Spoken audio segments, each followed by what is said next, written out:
নির্বাচনের আগে নানা ধরনের গুজব ও অপতথ্যে সোশ্যাল মিডিয়া সয়লাব থাকে। ইচ্ছাকৃতভাবে অপতথ্য ছড়ানোর পরিণাম কি? গুজব থেকে বাঁচতে আপনি কি পরামর্শ দিবেন? প্রিয় দর্শক, নির্বাচনকে ঘিরে শুধু নয়, বরং সারা বছর জুড়ে আমরা গুজব, প্রপাগান্ডা, অপতথ্য, তারপরে যে কোনো মিথ্যা সংবাদ এগুলো ছড়ানো, বিশেষ করে যেখানে কারোর কোনো দুর্বলতা, কারোর ব্যাপারে কোনো আপনার খারাপ কোনো কিছু আছে, সেরকম নিউজগুলোকে প্রচার করা, এটা যেন আমাদের বেশ খুব উপভোগ্য একটা বিষয় পরিণত হয়েছে। খুবই দুর্ভাগ্যজনক বাস্তবতা এটি। একজন ইমানদার তিনি কখনো কোনো বিষয়ে প্রচার করতে পারেন না বা বিশ্বাস করতে পারেন না যতক্ষণ পর্যন্ত সেটি তার কাছে সুস্পষ্ট প্রমাণ তার পক্ষে না থাকবে বা তার কাছে একেবারে ক্লিয়ার হয়ে না যাবে। বিশেষ করে যখন এটার সাথে কোনো ব্যক্তির সম্মান, মর্যাদা জড়িয়ে আছে, কোনো সংগঠন, কোনো প্রতিষ্ঠানের সম্মান জড়িয়ে আছে। আমরা আজকাল সোশ্যাল মিডিয়াতে কিছু পেলেই সেটাকে বিশ্বাস করি বা ছড়াছড়ি করা শুরু করে দিই। কোরআনে কারিমে আল্লাহ তাআলা সূরা হুজুরাতে আমাদেরকে পরিষ্কারভাবে বলেছেন, ইয়া আইয়ুহাল্লাযীনা আমানু ইন জাআকুম ফাসিকুম বিনাবাইন ফাতাবায়ানু। কোনো ফাসিক, যার মধ্যে আল্লাহর ভয় নাই, সে যদি কোনো সংবাদ নিয়ে আসে, তোমরা চেক করো, তোমরা যাচাই করো। যদি যাচাই না করো তাহলে সেটি প্রচার করতে গিয়ে তুমি লজ্জায় পড়তে হবে।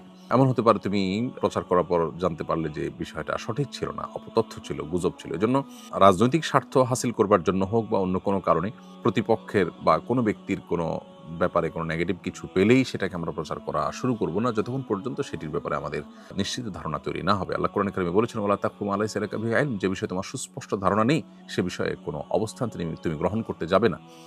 অর্থাৎ ধারণার উপর ভিত্তি করে আমি যা তা বলে বেড়াবো, এটা আমার জন্য জায়েজ নয়। এবং আরেকটি হাদিস রয়েছে এ সম্পর্কে, সেটি হলো যে যা শুনলাম সেটাই প্রচার করা শুরু করে দিলাম, একজন মানুষের মিথ্যাবাদী হওয়ার জন্য এটা যথেষ্ট। অতএব অ্যাজ এ মুসলমান এটি আমরা করতে পারি না। কিন্তু দুর্ভাগ্যজনকভাবে আমরা অনেকে নামাজ কালাম পড়ি, কিন্তু এই ধরনের মিথ্যা বিষয়কে অনেক সময় মিথ্যা জেনেও আমরা প্রচার করি এবং সেটাকে আমরা এনজয় করি। এই যে সেটাকে আমরা উপভোগ্য বিষয় মনে করি, রসিয়ে রসিয়ে আমরা প্রচার করি এবং চর্চা করি, এটা একজন ইমানদারের চরিত্র নয়। আমরা যাবত না এ ধরনের বিষয়ে পরিহার করতে না পারব, ততক্ষণ পর্যন্ত আল্লাহর প্রিয়পাত্র হওয়ার বা ইমানদার, খাঁটি ইমানদার হওয়ার সুযোগ আমাদের নেই। বিধায় এ ধরনের বিষয়গুলোতে আমাদের সর্বোচ্চ সতর্ক থাকতে হবে।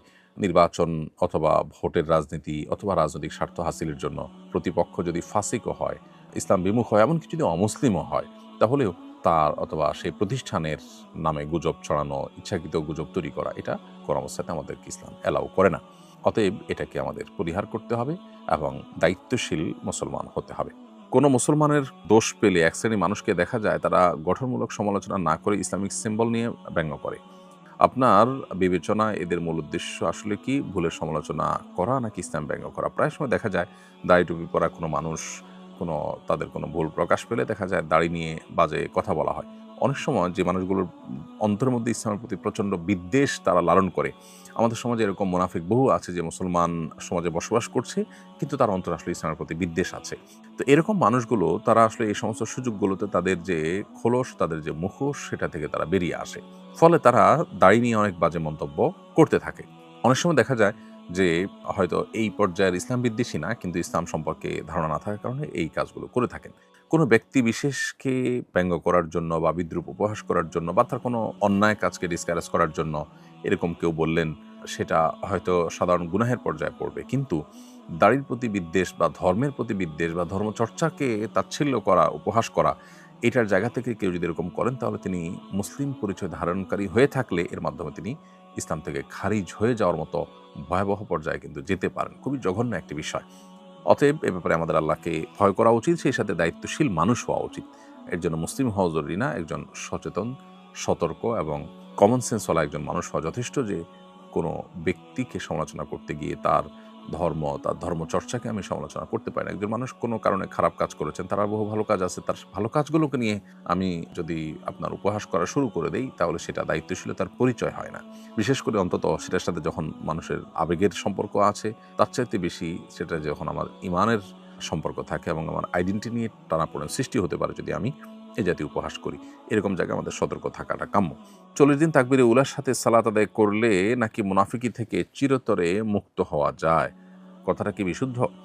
40 দিনে জামাতের সাথে 40 দিন যদি কেউ তাকবীরুল্লাহর সাথে জামাতের সাথে সালাত আদায় করেন, তাহলে মুনাফিকি থেকে মুক্ত থাকার ব্যাপারে একটি হাদিস পাওয়া যায় তিরমিজিতে, যেটি আনাস ইবনে মালিক রাদিয়াল্লাহু তাআলা বর্ণনা করেছেন যে নবী করিম সাল্লাল্লাহু আলাইহি ওয়াসাল্লাম ইরশাদ করেছেন, মান সাল্লা 40 ইয়াওমান মাআল জামাআহ, যে ব্যক্তি মান সাল্লা লিল্লাহ, যে ব্যক্তি আল্লাহর জন্য 40 দিন জামাতের সাথে নামাজ পড়বে, ইউদরিকুত তাকবীরাতুল উলা, প্রত্যেক নামাজে তিনি তাকবীরুল উলা একেবারে ইমাম সাহেব যখন আল্লাহু আকবার বলেন শুরুতে, তখন থেকে তিনি শামিল থাকেন, তাহলে কুতিবাত লাহু বারাআতান, তার জন্য দুটি পরওয়ানা লেখা হয় আল্লাহর তরফ থেকে, বারাআতুম মিনান নার, বারাআতুম মিনান নিফাক। একটা হলো জাহান্নাম থেকে মুক্তির পরওয়ানা, একটা হলো মুনাফিকি থেকে মুক্তির পরওয়ানা।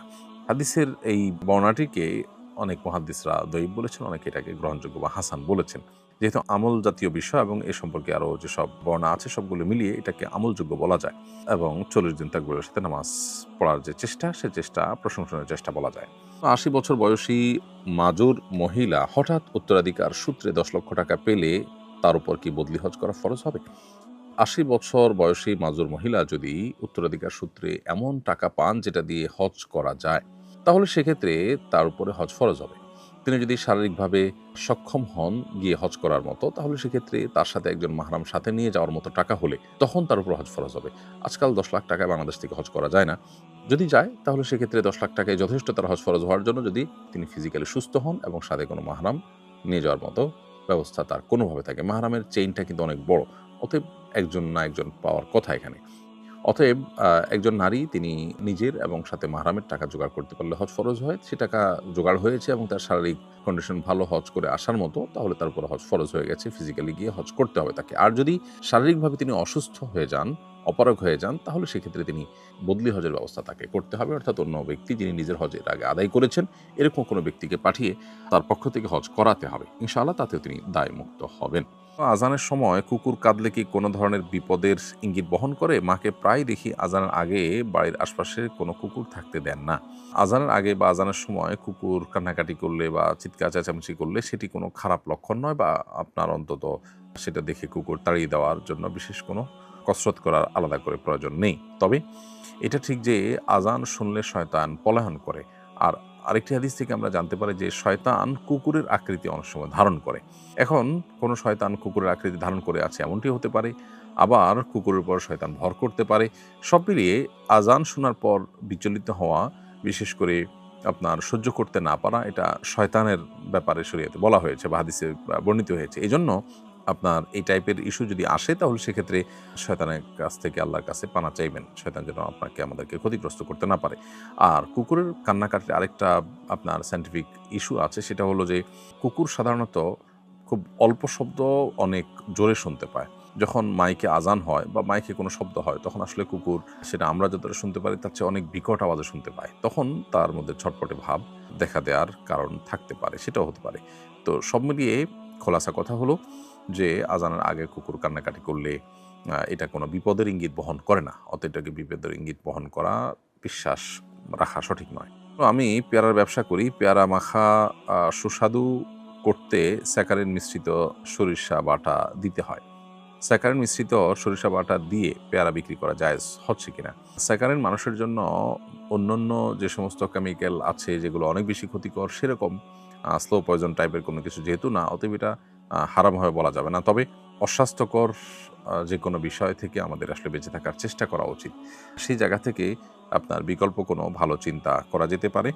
মৌলিকভাবে যদি আপনি এটা করেনও, তাহলে সেক্ষেত্রে এটার কারণে আপনি হারামে লিপ্ত হয়েছেন এমনটি বলে মনে করবার কোনো বিশেষ কারণ নেই। আমি প্রায়ই ভুলে নামাজে সূরা ফাতিহার আগে তাশাহুদ পড়ে ফেলি। এজন্য কি সাহু সেজদা লাগবে? উত্তর হলো, নামাজের কিয়াম বা দাঁড়ানো অবস্থায় তাশাহুদ পড়ার নির্দেশনা নেই যেহেতু, অতএব আপনি এটা ভুল কাজ করেছেন, এবং এই অবস্থায় যদি তাশাহুদ পড়ে থাকেন তাহলে সেক্ষেত্রে আপনাকে সিজদা সাহু দিতে হবে। এক ব্যক্তি 24 দিন যাবৎ লাইফ সাপোর্টে আছেন। ডাক্তার বলেছেন তার আর কোনো জ্ঞান ফেরার সম্ভাবনা নেই। হয়তো যতদিন জীবিত থাকবেন এভাবেই লাইফ সাপোর্টে রাখতে হবে। এদিকে খরচ বহনও বেশ কঠিন হয়ে পড়েছে। এখন কি লাইফ সাপোর্ট খুলে ফেলা যাবে?